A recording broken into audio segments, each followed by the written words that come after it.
بے شمار لوگوں کو قتل عام کر کے ہلاک کر دیا اور ان کا تابوت سکینہ چھین کر اپنے ساتھ لے گیا۔ بادشاہ جالوت نے اس تابوت کو گندگی کے ڈھیر میں پھینک دیا۔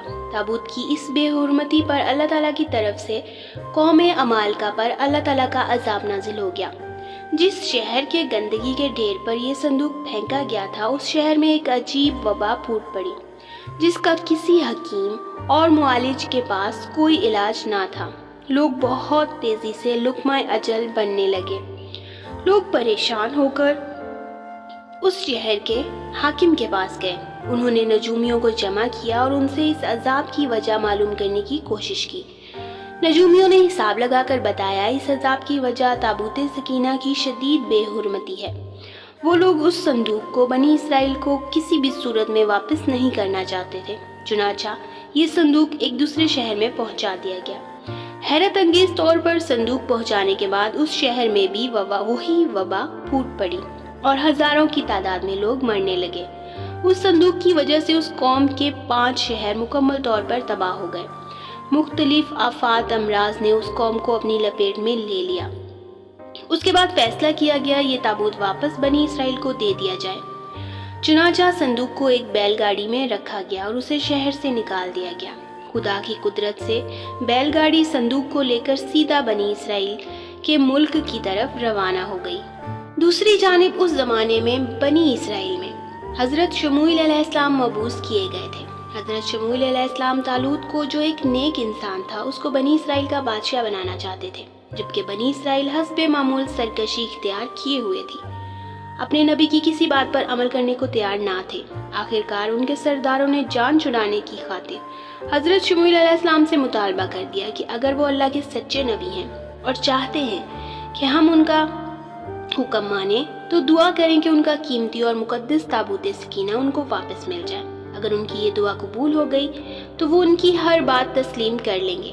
اس پر حضرت شموئیل علیہ السلام نے حکم ربی سے ان کے ساتھ وعدہ کر لیا کہ تابوت سکینہ اگلے روز صبح تک خود بخود ان کے پاس پہنچ جائے گا۔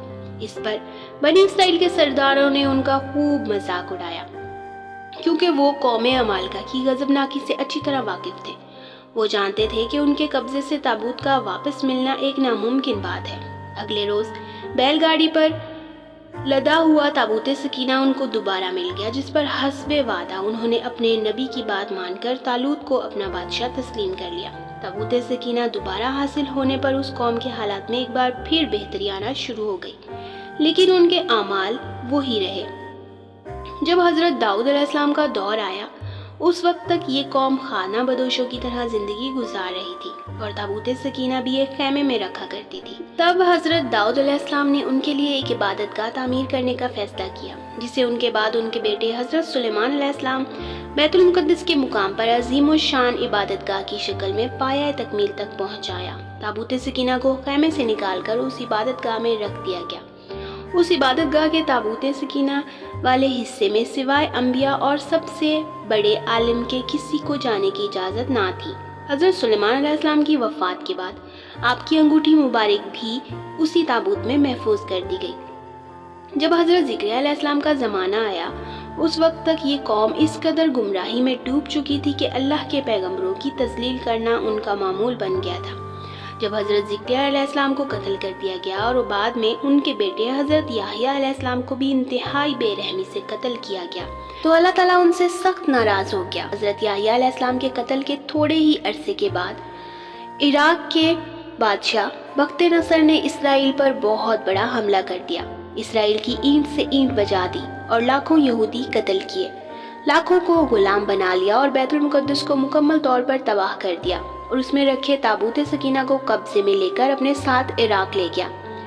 یہ وقت بنی اسرائیل پر تاریخ میں بڑا برا وقت تھا۔ بخت نصر نے تابوت سکینہ کا کیا کیا یہ آج تک کسی کو معلوم نہیں ہو سکا۔ تابوت سکینہ ہمیشہ کے لیے یہودیوں سے چھن گیا، ساتھ ہی وہ قوم جو تاریخ کی سب سے بہترین قوم تھی، جسے اللہ کی لاڈلی قوم ہونے کا فخر حاصل تھا، اپنی بدعمالیوں کی وجہ سے ہمیشہ کے لیے اللہ کی نگاہ میں ملعون ہو گئی اور دنیا میں رسوا ہو کر رہ گئی۔ یہودیوں کو 2000 سال بعد دوبارہ اسرائیل کی سرزمین پر قدم جمانے کا موقع ملا ہے۔ ابھی بھی اس قوم کی وہی عادات و اطوار ہیں، وہی ظلم و جبر، دھونس، دھاندلی، تکبر، خود کو ساری دنیا سے اعلیٰ سمجھنے کا خناس، اللہ کی طرف سے لعنت زدہ ہو جانے کے باوجود بھی ابھی تک اللہ کی لاڈلی قوم ہونے کی خوش فہمی موجود ہے۔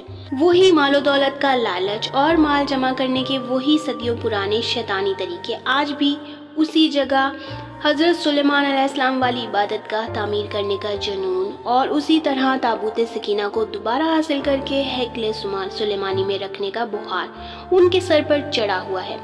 یہ آج بھی مسجد اقصیٰ کی مغربی دیوار جو حملے میں بچ گئی تھی، اس کو ہیکل سلیمانی کی آخری نشانی سمجھ کر اس سے لپٹ لپٹ کر دھاڑے مار مار کر روتے ہیں۔